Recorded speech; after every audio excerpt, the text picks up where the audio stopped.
Welcome to another episode of the podcast. Dr. Thomas Hemingway here. Make sure you subscribe and hit that notification bell so you never miss out. All right. So today, guys, we have an amazing guest for you. So excited to share this episode. We have Brian Sanders, who is just a great guy among all things, and he's on a great mission to really bring some health, truth to the world, because so many of us can get mixed messages out there in media. He's working on a movie. He's got an awesome podcast called the Peak Human Podcast. He's got a company, Nose to Tail. He's just up to a lot of good things. And so welcome, Brian. Hey, Dr. Thomas, thanks for having me. Oh, man, what a freaking pleasure to have you on the show. It's just so nice to connect. And we were talking offline a little bit about Hawaii, which is a home sort of place we both spent many years. So why don't you just take it off, get started with a little bit about Brian Sanders. Who is Brian Sanders?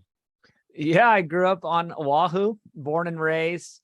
Then I made it out to UCLA, got a mechanical engineering degree, which kind of got me the scientific foundation, I guess, for my future career, which I didn't know I was going to have, which is doing all this health information, diet and lifestyle, spreading the good word, making films, making podcasts, making food for people, all the things. So it started, I think, with my really just scientific career as, like looking at the root cause of things and really diving into, why did things happen? What are the root causes of problems? And I think the modern medical system, the sick care system, right? Like the mainstream system doesn't do that. Everyone knows that.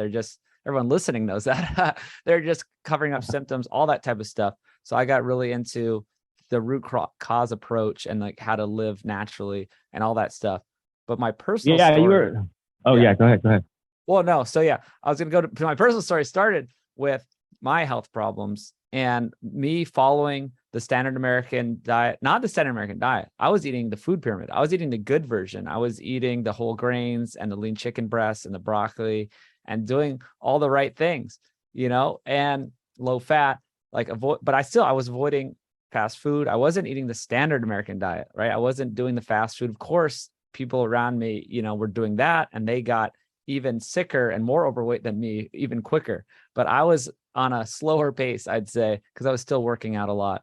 And I could kind of counteract that because I was also a bit younger. But this was 9 years ago. So that's when I turned 30. That's really around the time when this started. And I had all these health problems. I had like heartburn and acid reflux, and I had joint pain, and I had arthritis type of things or overuse symptoms. I had sort of just bad body composition. I had all kinds of stuff. And that all went away when I changed my diet. And I even my allergies went away. I grew up with allergies. So I just made some simple diet switches to just more whole foods, more animal foods. And that was it. And the bigger part of my story too is my parents. Is so around that same time, I lost both of them. And this was at 30, that is not normal, right? That you can lose both your parents to these chronic diseases. And they were doing the same thing. They were doing the good food pyramid, the quote, good food pyramid, and the heart healthy, Cheerios and like bagels for breakfast and just the pasta with vegetables and doing the whole thing. It was a huge treat to go out to eat. Right? We did not go out to eat a lot. It was a huge treat to like once a month we got McDonald's, we got like one little Happy Meal or something. Like we were doing the right things. And then they got cancer and Alzheimer's. And so I thought, man, something's up. I made my personal health journey, switch 9 years ago, started down this path and I just wanted to tell the world. And then it wasn't until about 5.5 years ago when I saw What the Health, which is a vegan film. It's one of these propaganda films. And it just said propaganda everything. For sure. Yeah, it just said the opposite of everything that I just learned. And all the people around me that were doing this were getting so healthy and fit. And so I just thought, man, I need to make my own film. Wow. Oh, wow. That's so amazing. And I what's funny is one of the health books I read back when it came out, which also, unfortunately, I think the guy was up to, in his mind, a great mission. It's that book called How Not to Die. I forget the name of the guy. He's a medical doctor, but it was, I hate it when people write books with just one sort of purpose mission. They're trying to self-fulfill whatever they believe in. I just think it's annoying. This book was clearly a vegan movement, which I'm not opposed to if you're thriving. If you're thriving and that's, making you tick and you're in the best health of your life, like who am I to say that that's not right for you? I really believe that everybody is individual and unique in that we all come from different places, whether it be culturally or geographically. And I really think a lot of that can play into what is the best sort of diet for us. I mean, the sad diet, like you said, the standard American diet is honestly not a good diet for anybody, right? You and I know it's full of garbage, lots of processed grains, flours,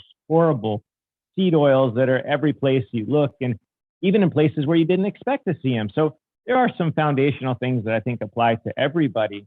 But I really believe the individual is unique. And what I love what you said about your journey is that you just started kind of noticing around you people that you thought, including your own family, like you didn't eat bad. I mean, you were eating, broccoli and pastas and not just, taking the stuff out of the box and pouring it out onto your plate and just add water or whatever. I mean, you were doing what you thought was the right thing and following the food pyramid. And for me as a physician, that kind of got to me. I'm board certified and have been for 20 years, mostly in bigger environments, hospitals, ERs, things like that. And I started to see people die in their 30s, 40s, 50s of their first heart attack. And we could often resuscitate them if it was amenable to that, if we could shock them and, they went off and got a cardiac cath where they open the blood vessel up. But I'm thinking to myself, like, what is going on? These guys are younger than I am.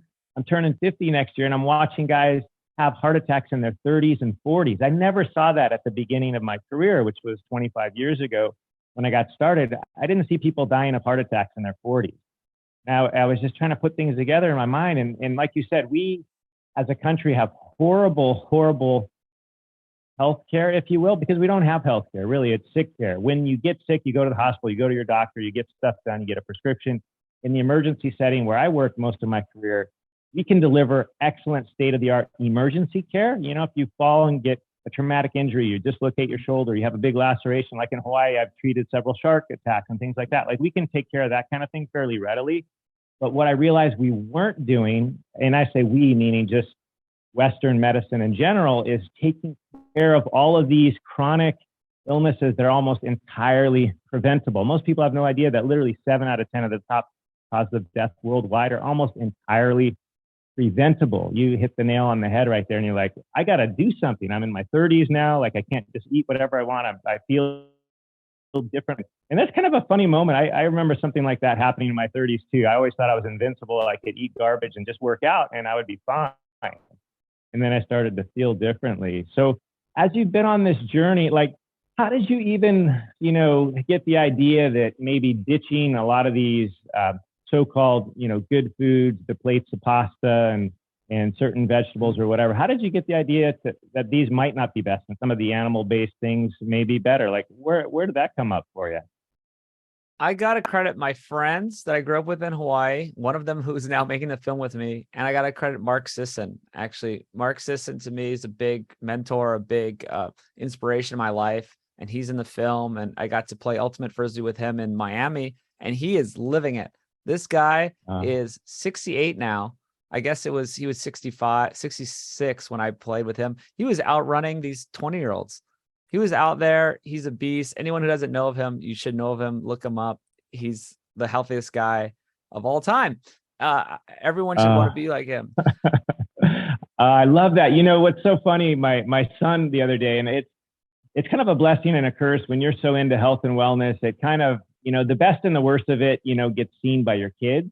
Mm-hmm. And I got 6 kids. It can be challenging, trying to have healthy food that all of them will eat and all these things. But my one son, he knows all about Mark Sisson, and he's like, hey, Dad, he's like, dude, why would guys like listen to, and, this guy's a great dude, Stephen Gundry, for example, and look at him and go, I want to be like him. Like that guy doesn't look in shape at all. He doesn't look fit. He looks, whatever. Like, why wouldn't I want to be like Mark Sisson? Like Mark Sisson is freaking crushing it. I mean, he's 70 and thereabouts, and he's fit and he's freaking ripped, I mean, yeah. And my kid's like, dude, you're on that track. Like that's what you are sharing and professing, and that's what you're doing. And we got to get this word out there because we need to find the people that are living the way we want to live into our 50s, 60s, 70s, 80s, and beyond, and then do what they're doing. So I'm so pumped that you also got connected with Mark. What a cool guy. I mean, just up to great things. And he's such a rock in the area. I mean, he's living it. And just look at the guy. I mean, you know, the results aren't lying, you know what I mean?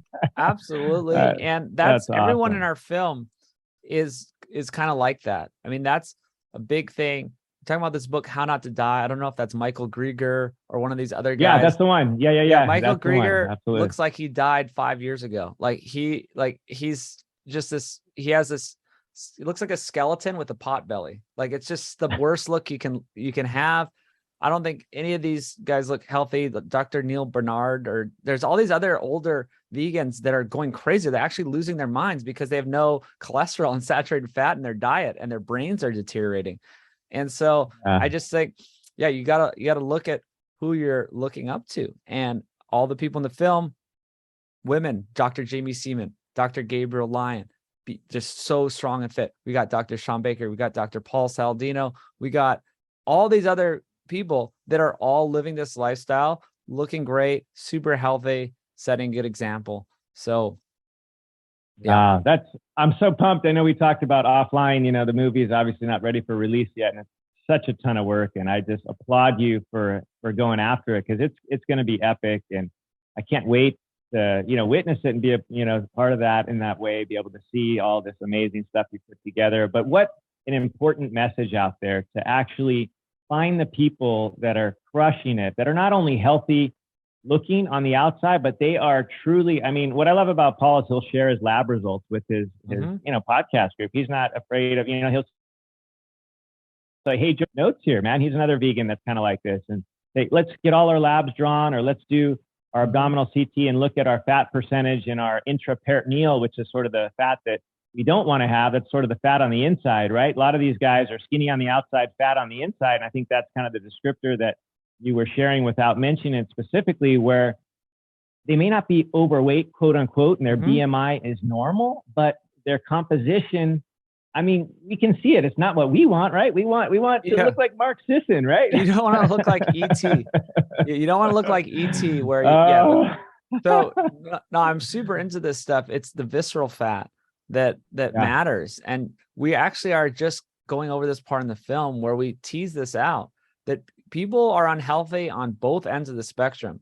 We're pushing back against a fat acceptance movement, because we're saying, hey, this is clear in the literature. If you are like overweight, you are not healthy. We cannot pretend this is healthy. We should not shame people. Of course, we're not shaming anyone, but we can't tell them it's healthy. But on the other end of the spectrum, the data shows this as well. You can be thin looking and still have all the metabolic problems. It's in the literature. It's called either TOFI, T-O-F-I, or MONW, metabolically obese, normal weight. And T-O-F-I is thin on the outside, fat on the inside. This stuff is just well researched, and it's all about visceral fat. And yeah, if you can gain this fat around your organs. Yeah, the subcutaneous fat is like, is not as bad. That's the stuff that most of us think of, and that doesn't matter as much. This is stuff you can squish and pinch and whatever, but it's actually the internal fat, the visceral fat, that's more important metabolically. So that it's so important to get that message out. Thanks for sharing that, because there's that dichotomy, right? We all sort of know that being obese is not good for us in so many ways. Like, right? I mean, we weren't born yesterday. We know that that's not ideal for our health, not just metabolic health, but just the freaking wear and tear you put on your joints when you're carrying around an extra 50 plus pounds. I mean, that's not normal, right? I mean, if we go back a couple millennia, like there were no obese people back then, right? Because everybody got up in the morning, they freaking had to get out and hunt and look and gather, and they worked all day to find their food, and they weren't, there were no pantries, there were no, none of this fast food joints and all this kind of stuff. And so I love that you also like to look back sort of ancestrally and how we were doing things back in the day, because I think that can provide a lot of insight to how we can get out of the conundrum, because we know that this didn't exist much, right? So even 100 years ago, our diet was quite different. You mentioned as a kid, you were in your youth, you were on this low fat thing. so was I, because that's what we were told, right? That's what we were told. And maybe, as you've done all, the research for your movie, maybe you can just share what have been your most, I don't, know if it's surprising is the right word, but revealing sort of health truths that you've been able to look into along the way that maybe might surprise a few people, maybe even here in this space where people are health-minded. Like, what are those couple of things that have Oh just man. been Yeah. It's been a probably too long many, but journey. go for it. No, it's been a long journey looking at all this. And I try to look at all sides. And that's kind of one of my biggest lessons learned over the past 6 years making this film, is to look at all sides, that I can't just go down. And yes, we do look at the path, right? And I do appreciate all of our ancestors and all that stuff and what they did. That doesn't necessarily make it true. You got to check yourself, right? You always got to check yourself. So I'm always doing that. I'm always like, okay, well, how are people who are kind of plant-based? Like, how are they kind of okay? Or you look at other populations. No populations are vegan, but you can look at a population that's like the Tokulauans or the Sukasente. And there's these people who are still around today that eat super high starch diets, and they eat like fish, and they just have whatever foods they can gather, what's available to them. But it is a lot of, starchy foods and not many animal foods, but they're eating whole foods, right? And they're not eating processed foods, and they don't have the seed oils. And you know what I mean? It's like, you got to kind of check yourself. Okay, how does this make sense? How does this make sense? What about the Okinawans? People say they're a blue zone, and they live long. What are they eating? The Dan Buettner book, The Blue Zones, tries to attribute it all to their plant-based diet. And so that's all been debunked. And you can look up online, just blue zones debunked, stuff like that. But I'm trying to go around the world. My sort of other people I know in the nutrition field are going around the world looking at what these people actually ate. And it is not just completely plant-based. What it is whole food based. And they're actually eating a lot of animal foods. And the Okinawans, they regarded pork as a longevity food. So they're here getting a lot of fish, they're getting pork, and they're getting sweet potatoes and vegetables and and some rice, whatever they actually didn't even have much rice back in the day. And they're eating whole foods. And of course they're healthy. And also the Blue Zones does accurately attribute a lot of it to all the other things. They're out in nature, they're working, they have social connections, they have so many other things going for them that we don't have in our normal life. So I kind of went down some rabbit holes there. But one of the things that I learned was to look at all sides of things. And the movie has changed, and it's actually changed into a 6-part series as well, because we have so much to say. So it's going to be, 6 bite-sized episodes. Hopefully we can get on Netflix. But the other thing that changed is just my views. So that's kind of this diatribe I'm going on, is that I had these preconceived notions that, okay, Mark Sisson's the man. I read his book, Primal Blueprint, 9 years ago. It worked for me. So now everyone has to do this, and this is the way to go. And that's the high level thing. Is I've gone beyond that. I've checked myself. I've looked at all these other populations throughout history, whether it be long time ago, native living ones, even, vegetarian communities present day. How are they doing? Okay. Well, it actually turns out they're not doing that much better or they're doing the same as other people who are health minded. So it's not that the vegetarian diet's good. It's the fact that they're intentional about their diet, and they don't smoke as much, they don't drink as much, and they exercise, and they have all these other things. So, there's so many different rabbit holes I've been down, and trying to figure out the commonalities between what do all these healthy people do and what do they not do. And so that was a big change for me, a huge learning lesson. And to sum it up, it really is as simple as all the healthy people have all the other lifestyle factors, the community factors, all that stuff. And they all eat whole foods, and they all include nutrient dense animal foods. It's something. It's like, even I think people can eat plant-based diet plus just oysters even. If you just eat a little bit of beef liver maybe and a little bit of oysters once a week, you can get tons of animal nutrition, all the B12 and all this copper and selenium, and you can get iodine, you can get all these B vitamins, iron, good animal protein, and be okay. So really, I think of it as like almost any diet can kind of be debunked. It's like, you can't just say that's the one way to do it, because there's always going to be example of someone else doing the opposite and still thriving. So you can't the only way to look at it and not be able to just be debunked is to have a more holistic view of everything. And that is that you just need all the lifestyle factors. Like I said, you need a whole foods diet as much as possible, and include the nutrient dense animal foods, whether it be a huge part of your diet, like say Paul Saladino or myself, I'm, kind of 80% animal foods, or a small part of your diet, like maybe the Okinawans or the Sukasente or the Kitavans or the Simane. There's so many of these populations around the world. They do what they can. They're getting all the animal foods they can. And when they don't have animal foods, they're eating whole foods around them, and they're fine. And then what I said is the commonalities of what they leave out as well, right? So like I said, it's the highly processed foods, the seed oils, the added sugars, refined grains.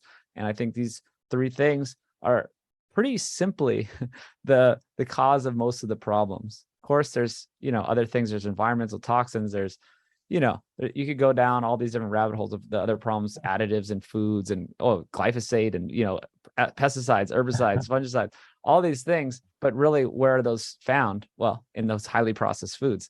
So Weston Price. I don't know if you talk about Weston Price much. Yeah, the Dennis. Dude, I love Dennis. I actually got several in my family, and he's probably the most famous dentist that I know. But yeah, tell us your take on him. Well, I just love to talk about him. We're doing a section on the film because it really tells the story. And this was 100 years ago, and all the stuff that he found out holds true. So like I said, you look to the past and then you verify, and it all checks out.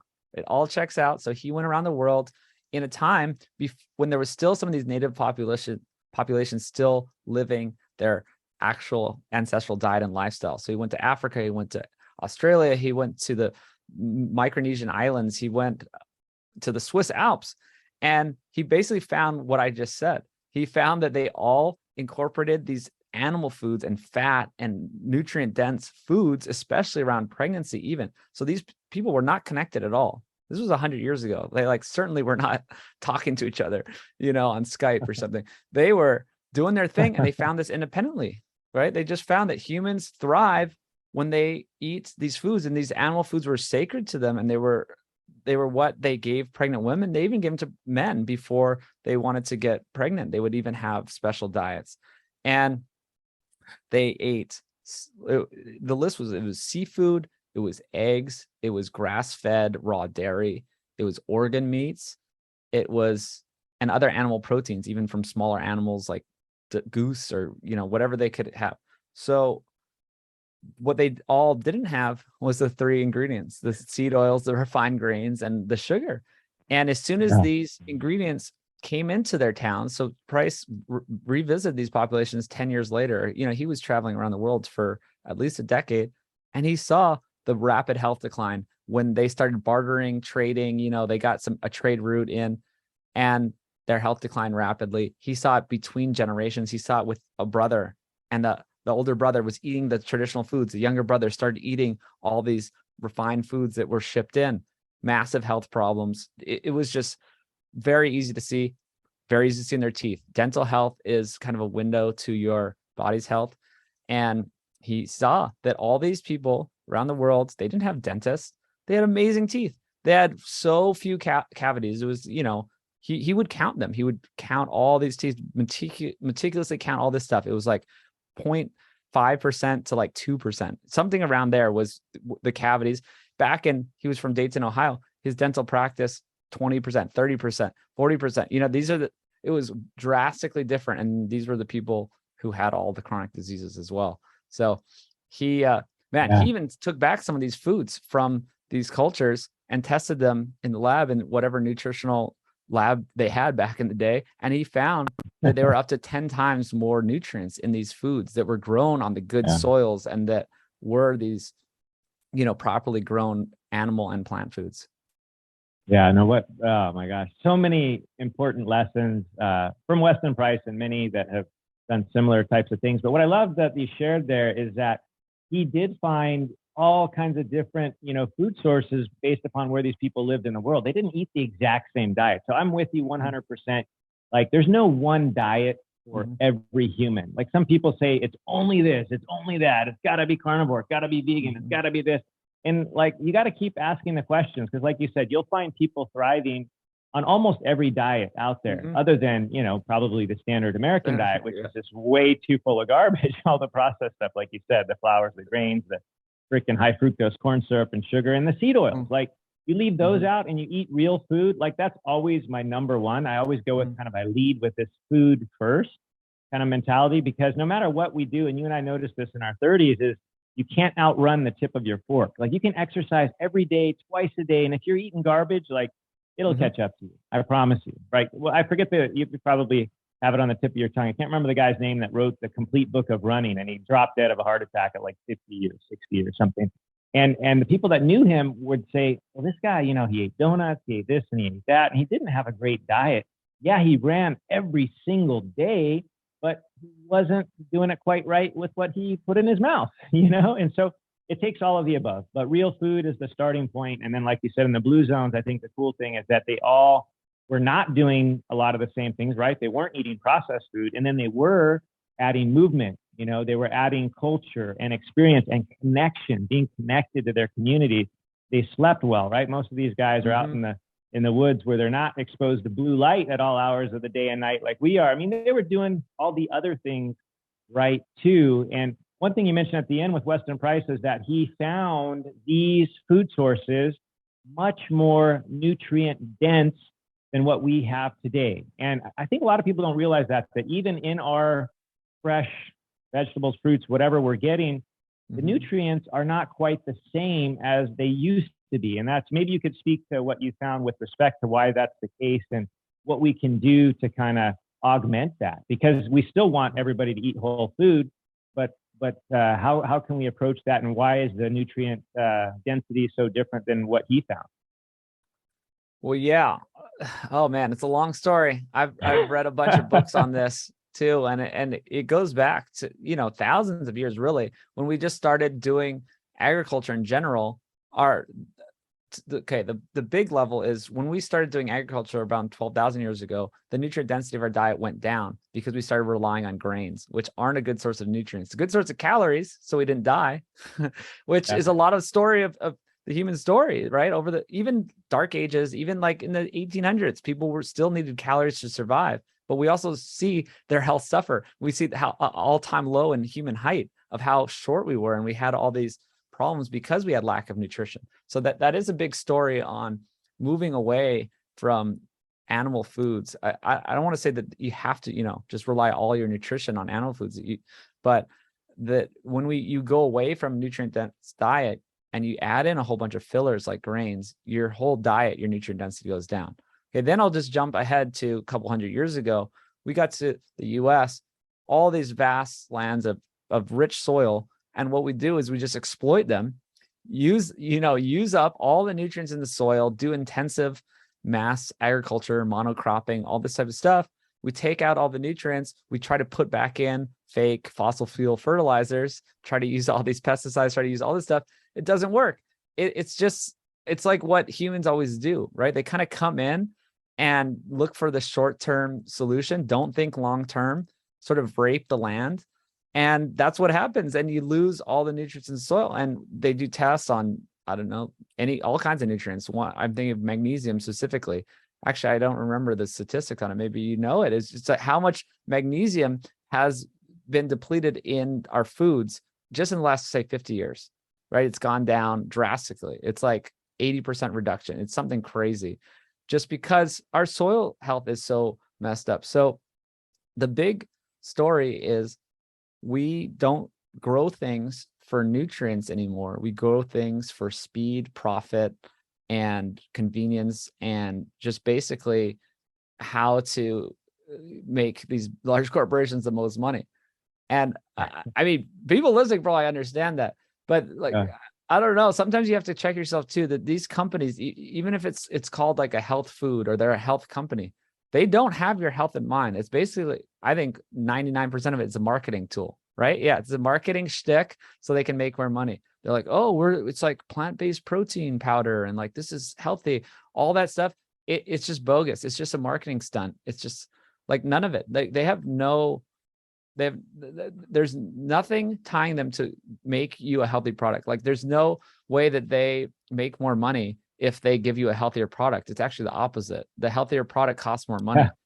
So it's actually in direct opposition to what they want. And like they have no one has any, they're not beholden to make the soil healthier, right? It's like no one's going to do that. It's all about extraction. How fast can we make something? How productive can this land be in the short term? And so, I mean, this incentives are kind of just misaligned everywhere, right? So that just people trying to make money, incentives are misaligned. But even the longer 50-year story of the soil health, almost no one has any incentives to actually grow things properly and fix the nutrient density, except the few people that are doing it. And that's kind of this regenerative agriculture scene that I'm in, and we're covering in the film as well. Is the last part of the film is, okay, so animal foods are healthy, processed foods are bad. Okay, got that. Now what? How do we do it? Right? And so that's the answer is regenerative ag, and it's holistic management. And there's great people doing it, like Joel Salatin, Gabe Brown. Gabe Brown's doing this on giant 5,000 acre farms. He's using mixed farming methods. He's growing plants and animals together. He's using cover crops. He's using no-till systems. He's doing things like we used to. So there was, yes, maybe even just back, like 150 years ago, we didn't have as much of this industrial ag back then.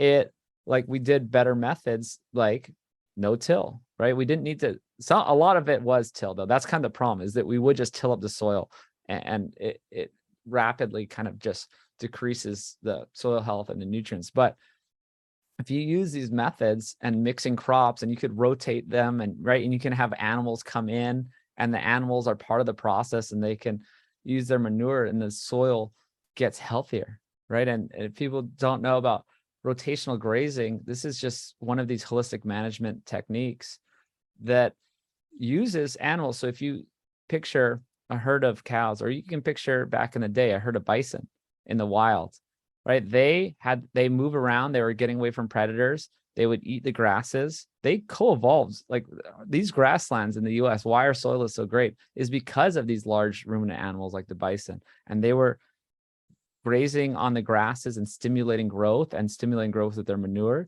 And then they would kind of, follow these patterns of getting away from predators and come back. And maybe it was a full year, and they'd come back, and now this grass was just grown up again, and they could eat it all over. And it's this great harmonious cycle, and everything was working great. And so these holistic management techniques try to mimic that. Right. So the opposite of holistic management is just monocrops, right? You just picture like a corn or wheat field or soy field. That's exactly opposite of how nature works. Over and over and over. Yeah, it's insane. So I mean, nature works with mixed systems, and it has like 100 different species of plants in an acre, at least. You know what I mean? They're all working together. They're all providing different nutrients to the soil. They're all providing different nutrients to the animals. These grazing animals kind of pick and choose, and they get all these different nutrients, and they know. So amazing. I've done some great podcasts with guys like Dr. Fred Provenza. He studies the animals, and they work, and they do really cool experiments to actually test like how they work, and they can test the nutrient content. They can even purposely give like a sort of magnesium deficiency, for example, to a sheep, and then have them, they see that they'll graze on things with high magnesium. That's an example. It's just so cool. And they'll kind of blind them, or they have ways to make it a good scientific study. So, man, they have that intelligence. That's so cool. And you spoke of magnesium, and magnesium is one of my favorite minerals, not only because it's just freaking awesome, and we actually need it each and every day, billions of times a day, just to manufacture the energy that we use called ATP. You can't even get that without magnesium. It's a cofactor in that process, and maybe 600 others, or 300, depending on what sites you quote. But there's so many important functions of magnesium. And yes, it is way more depleted now. Even in the last, I looked that up while you were talking, in the last 50 years is kind of what they're, using, just like you said, that it's dropped just significantly, not just in the soil, but also obviously in the foods. And a lot of that happens not only in the growth of it in these soils that are depleted, but also in the processing of the food, you lose a lot of the magnesium as well. And so we're under the 8 ball here. Most of us, at least in the US, I'll speak to, because that's what the population I'm more familiar with, depending on what you're looking at, 80 to 90% of us are deficient to some degree in magnesium and the function of magnesium in our bodies. And we can't get it from the soil as easily as we used to from the crops, because of most of the stuff that we go to the store to get are depleted. And one thing I love that you brought up with the regenerative ag is that there are people doing it now, thank goodness. And if we kind of jump on this movement to, vote with our wallet, so to speak, and try to look for the fresh, real food that you're talking of over and over again from these kind of places, or even our local farmers market. Like here in Hawaii, it's great because like if people are growing stuff, it's so rare for people to be using pesticides and stuff on their own crops. Like, why would you want to spray Roundup on your own land? Like people just don't want to do that, right? Yeah. For their own safety, for their kids, for the guy next door. When the wind's blowing, the trade winds are blowing every day. So it's great to buy from wherever your local farmer's market is, fruits, vegetables, and meat, because the meat, I just love what you said. The animals are so critical in this cycle. And you just scratched the surface there. I want to get into it just a little bit more, but the way that they give back to the soil, and also what's super interesting, which you haven't spoken to yet, but when they eat nutrient dense grasses, right? These are animals, like you said, the buffalo, the cow, those that graze, they're supposed to be eating the greens, right? They are grass fed. They're supposed to be. We've sort of adulterated that as humans because we're looking for that quick fix, right? We're feeding them grain, we're feeding them seed oil sprinkles, like whatever, like these, my heart goes out to them. These farmers are just trying to keep their heads above water, right? They're just trying to survive. I mean, it's not easy, right, to be a farmer. And so a lot of these guys are just putting whatever in the soil to fatten them up as quickly as possible, get them to market, ultra fast. And it's breaking a lot of the natural rules. But one of the cool things about the regenerative ag is that this is the cyclical nature, both plant and animal, of how we've co-evolved, how we've gotten along over the ages and supported one another. And I think a lot of people leave that out because they either have this dogma that you can't eat animals or you can't eat this way. And it's just kind of, it's too extreme, and we fail to look at the big cycle. And maybe we can just speak of one thing that people always like to bring up is this whole, we like to care about carbon emissions, which I think we should care about, right? Our carbon footprint, like, what does that look like? And people always go straight to blaming, oh, well, if you eat meat, you're obviously increasing, you're increasing the carbon dioxide in the atmosphere, you're causing the greenhouse gas, you're causing global warming, it's your fault. Like, whoa, let's back it up a little bit. Like that stuff has some truth in factory farmed animals that are eating these garbage diets and everything, but maybe you can speak to what that looks like in a regenerative scenario, and maybe it's even beneficial. Maybe speak to that a little bit. Yeah, that whole message is completely hijacked by all the people, the big companies and industry that are causing all the problems, and they're blaming it on the cows. It's super obvious that it's complete bogus propaganda. It's like this huge smoke screen, right? They're a scapegoat. It's amazing. It's amazing tactic on their part. Yeah, no, it's amazing. They're geniuses. I mean, they make a lot of money off this, and it's working. And like, I hate it, but it's honestly genius that they control this message from the highest level. They make so much money that they can spread this bogus message through all the media outlets around the world and blame it on the animals that are just doing their thing. It's wild. So I got to start at the top. Like, this is insane. This is like, people know, humans know instinctively what the problem is. You see a giant factory billowing out smoke. Do you think that's worse, or do you think there's a cow? You see the cow sitting in the grass. The cow farting's making it worse. Like, oh man, like the cow fart. Yeah, it's actually burps. It's like, oh man, that cow burp. Do you think really, even if you saw like 100 cows together, do you think that's going to be as bad as that factory over there? No. What about all these cars driving around? What about the jets? What about the private jets that all these people are flying on? What about all these other things? So luckily, people investigate this and debunk this. I like Dr. Frank Mitloehner. He's a professor at UC Davis, and he debunks a lot of this stuff. And basically, animal agriculture is only responsible about 4 to 5% of this. So just imagine that 95% of the problem is all the other things, yet these big industry people that are controlling the narrative are telling you that cows are the problem. It's completely wild. And the vegans have kind of gone up and, taken over this message and, made films about it, like What the Health and Cowspiracy, and they're just propagating this nonsense. So if you get down to it, of course, we don't want to just put pollutants in the atmosphere. Of course, we don't want to just, do something drastically different that has been going on Earth forever, right? But we're not trying to do something that's drastically different. Like I said, bison, all these ruminant animals always been here. Actually, there have been a lot more. In the past, there have been way more animals. Actually, if you look back before 12,000 years ago, we had giant megafauna roaming the earth. We had gigantic woolly mammoths and mastodons and giant sloths, way more animals out there burping, right? Like, this is not the problem. This is certainly not the problem. That is part of a harmonious cycle. So there's kind of two main things about the emissions in general you can look at.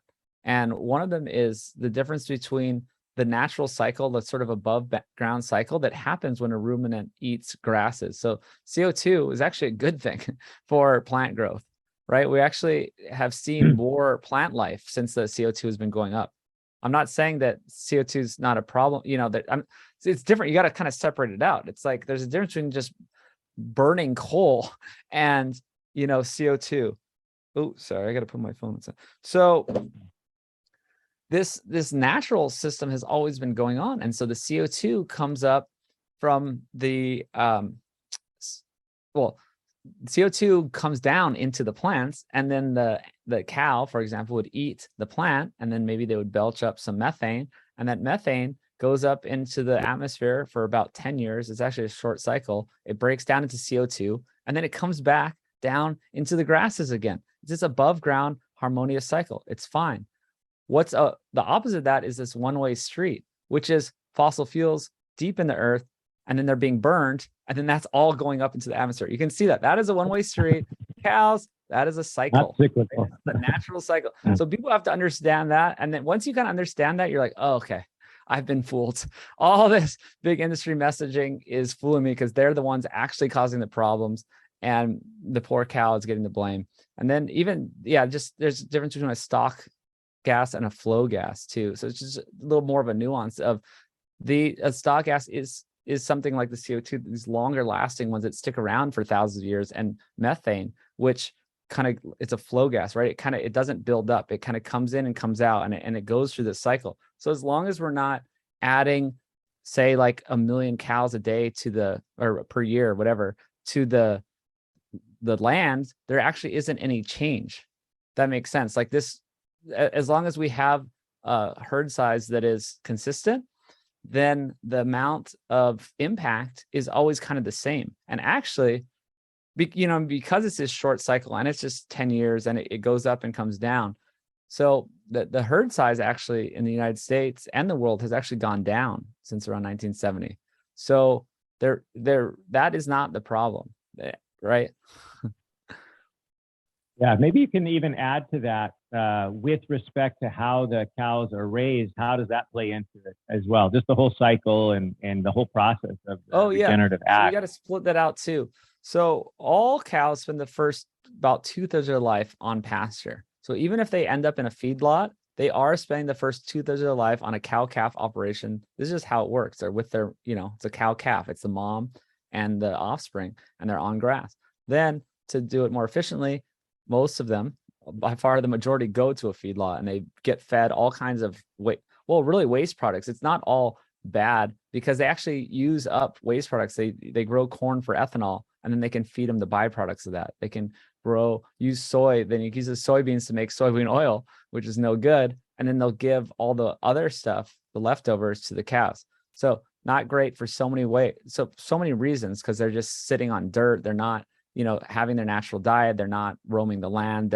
All of their waste is just building up in like lagoons. It's totally wrong, but at least it's, it's somewhat efficient, and it's feeding people, right? So at least I think if you got some grocery store beef that was raised in a feedlot, if you're gonna buy a box of mac and cheese, I'd say put down the mac and cheese and get the grocery store beef, because that's gonna be better for you. But the real magic is when you get into the well-raised stuff, the regenerative stuff. So that's the difference you're talking about. And that difference actually does make an impact on the quality, the nutrients in it. And there's a guy named Dr. Stefan von Vliet who I've interviewed about this, and he talks about how there's actually 70,000 secondary compounds that are in the meat that they can now use mass spectrometer to look at, and we still don't even understand them. But he's like, all we know is there's way more of them when you raise the animal correctly. And of course, if it's eating like the 100 different species I used an example, it's going to get way more nutrients, and it's going to have proper nutrition, and then that's going to translate into the healthier meat. So not only is the meat healthier when you raise it correctly, also better omega-3 to omega-6 ratio, right? You don't want to have all those just eating a whole bunch of seed oils and refined grains and stuff for the cow itself, more omega-6, which is bad. So grass-fed, more omega-3. Also, if you raise the cattle or any ruminant correctly, it would put carbon back in the soil. So just that process I was saying, when you're moving them around, you let them manage and graze properly, not overgraze, not undergraze, use their manure, all this stuff, it actually puts carbon back in the soil, and people are doing it. Like there's a place called White Oak Pastures, and they've done studies to show that it actually sequesters more carbon than it puts out, the whole operation. And it's better. What's great is it shows that it's better than the plant-based alternatives. The plant-based alternative, the fake meat burgers, all that stuff, it's still polluting, right? Where do you think we're getting this stuff? It's just monocrops, corn, wheat, and soy packaged up in a factory and tried to, attempts to make it similar.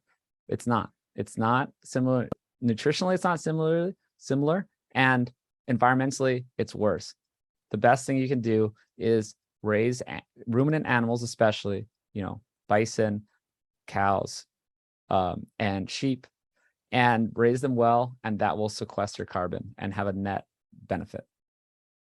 Yeah. And I think that message is really ignored maybe by a lot of the vegans out there. And if you're vegan, like if you do it for religious reasons or whatever it may be, like whatever works for you, I'm not opposed to that at all. But like those that propagate these fallacies about how eating meat is what's damaging our world, like as Brian has so eloquently stated over the last couple of minutes, like it's just BS. It's not true. It's simply not true. And the flip side, which is super cool, is if they're raised, in the traditional manner, they're allowed to graze their whole lifespan, and they're not thrown into the feedlot the last couple of months. Like it's actually not only carbon neutral, it's carbon negative. In other words, the soil, it sequesters is a fancy word for kind of putting into the soil. So it's a negative carbon footprint if they're raised properly. So the messaging that's common and that unfortunately continues to be propagated so easily out there is just false.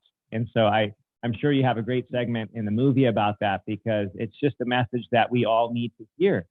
There's so many falsehoods out there. And I know we're getting probably close to the end of our time, but tell me maybe in the last few minutes, anything else from the movie that really kind of was eye-opening, maybe to you along the discovery train when you were looking at it, that you just love to share? Yeah. I started down that path telling some of that. And it kind of is about that holistic approach when I started looking at, there's more ways, like we don't all have to eat like Mark Sisson. So I think that is the biggest message, and why we're rewriting the film for probably the fifth time, is that I really do think the problems are just with the seed oils, the refined grains. We call them deficient grains, right? These are just not the whole grains of the past. Like you could probably, if you grow heritage grains, like maybe this is what they do in Europe. People can eat more grains in Europe and they seem to be okay. Heritage breed, non-GMO, not covered in glyphosate. And then they properly, mill them when they're fresh. They can soak them. They can ferment them into a sourdough. Then there's a whole different story. So that's kind of what I learned, is like, it really is just like the really deficient, like highly refined grains, the added sugar, and the seed oils. But like those three things, but that what it means is like you can eat carbs. It's not like carbs are the enemy. Like some people, they have these diet wars. They're like, okay, it's like plants are the enemy. The carnivores say plants are the enemy. The vegans say meat's the enemy. The keto and low carb people say the carbs are the enemy. I'm trying to stand back and say, no, you got it wrong. There's these three specific enemies that are very obvious. And this is what makes up 60% of people's diet, really. And like 80% of the grocery store are those 3 ingredients in different packages. And so really that I think that's my takeaway message. And the biggest thing I learned is carbs are not the enemy. It's like I was saying, there's populations eating sweet potatoes as the bulk of their diet because that's what they have. And they're fine. They're healthy. They're not dying of heart attacks. So that was just kind of eye-opening to me. I think I went on a great journey going more low carb, doing sort of Marxist and primal like that. He's on his own journey too. I mean, he's changing his views too. But he eats sourdough once in a while. yeah. And I lost a lot of weight. And then I realized I'm not going to just gain weight back if I just eat a sweet potato or eat some fruit. So so it's great to know that, man, if you just get rid of those 3 highly refined ingredients, and maybe the seed oils are the biggest problem, you can eat all kinds of delicious foods and you don't have to be on a restricted diet. You don't have to count calories. You don't have to do any of that. I just eat animal foods. I eat seafood and eggs and meat. I eat red meat every single day. And I eat some sweet potatoes. I eat some fruit. I eat some herbs. I eat like pickles and avocado and onions and mushrooms and just simple foods that we've had for a couple hundred years. And I'm doing amazing. And I'm feeling great. And people around me are doing it and they're feeling great. And I'm just glad that this kind of messaging is going to make it into the film so that we're really not stuck in any dietary camp. Yeah, no, I think the truth of all of that is profound, and it's in its simplicity, right? It's not hard. Like Weston Price found, eat real food, avoid the processed stuff, highly processed grains, flour, sugars, and the dang seed oils. And you've said that like 10 times, and I'm so grateful you did, because we're not getting it right, as you said. I mean, in the U.S., our diet is nearly 60% of these, not just processed foods, the highly processed foods. And that's in a report that just came out 2 years ago. And so it may be even worse now. I hope not, but it's those simple things we can avoid. And my approach to people is like, there's so much you can also add to your diet. Nobody likes to have stuff taken away, right? If you have kids, I got 6, and if you take crap away from kids, like they revolt, right? Nobody likes stuff to be taken away. But if you give them healthy alternatives, like what are all the real foods that they could be eating? What are, both plant and animal? And because everybody's different, I think we can all thrive on slightly different varieties. I mean, just like you mentioned, all these people throughout the world, they had different diets, yet they're all really, really healthy.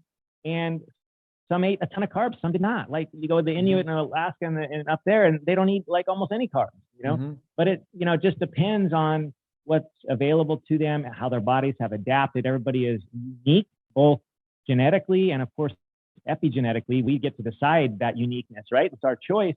But the cool thing is that there's no one right way for everybody. We can all eat a variety of things, as long as I really feel like you said, if we avoid those top 3, we're going to be doing amazing. And so thanks for sharing that message. I just really think it's so profound. I hope everybody will see the program, the series, The Food Lies, when it comes out, that they'll also subscribe to your podcast, Peak Human. And tell us what's the best way for people to connect with you. Yeah, and also Nose to Tail. I'm trying to do that regenerative stuff. I'm trying to get that out to the world. So I say first thing you should try to do is get from your local ranchers. And if you can't, then we got you covered. And we have some other products. We mix the organ meats in the ground beef. So a lot of people don't like eating the organ meats, but there's so much nutrition there. And so we have all the different animals. We put the organ meats in the ground beef or ground chicken or whatever, ground lamb. We have it all. And so that's a really great product that I eat a lot, because I don't like to just gnaw on some liver. I love that, man. If you just do the liver thing, it's hard to prepare that well, man. It's such a tenuous, you got to be like operating on all cylinders to make that properly, cook it just the right amount of time, or it's hard to eat. My mom used to feed me liver as a kid, and like, I think that started me out on the wrong foot with liver, man. It's hard to... it could be traumatizing if you kind of grow up. I was kind of traumatized with milk because my dad would force me to drink milk, and I'm just like, I don't want milk right now. But I'm coming back around. I love drinking raw milk. And with liver, I don't think my palate is quite tuned in for it, but I like to just sneak it into my food. And we even do body care products. Actually, we're making body care stuff out of beef tallow. And I got a guy that hand makes it. He goes around to regenerative ranches and collects the fat. And so we have really clean body care products you could order on Nose to Tail. But yeah, connect with me at Food Lies. You can check out the intro. The intro to the Food Lies series took us over a year to make. We handmade almost every single shot, super high quality. Like it is, we're going all out. Like we are going Netflix or HBO. Like we're going to the top tiers, trying to get into the best, quality streaming service we can and get it out to the most people we can. And it might take another 6 months. It's just a long journey, but we're going to get it out there. And until then, yeah, you can follow me on Food Lies on Instagram, Twitter, Facebook, YouTube. Yeah, it knows the tail. Yeah, shout out to that. I'm actually looking forward to getting some of that ground beef, because I do use a lot of grass-fed beef, especially with my kids. We make all different things with ground beef and things, and to have the liver incorporated into that, some of the organ meats, like what a, not a way to trick them per se, but to just get it in there, because, their schnauzers are sharp and acute. And if something smells a little weird, they're not going to even want to try it. Kind of like I was when I was a kid. So thanks for putting it in there in the ground beef. Wow. What a great way to do it. And thanks again for being on the podcast. I mean, what a pleasure to have you here with us today, Brian. I look forward to connecting more in the future. If you're ever out back in Hawaii, I mean, we should get out and go surf or something. It's as you know, it's such a beautiful place to be. And thanks for taking the time to be on the show today. Awesome. Well, thanks for having me. I hope you enjoyed this episode of the podcast. Please make sure you hit the subscribe button and the notification bell so you never miss out on any future episode. And I'd love to hear your comments and feedback. If there's any topic you'd love to hear about, you're dying to know, burning questions, please comment below and let me know what future topics are of interest to you.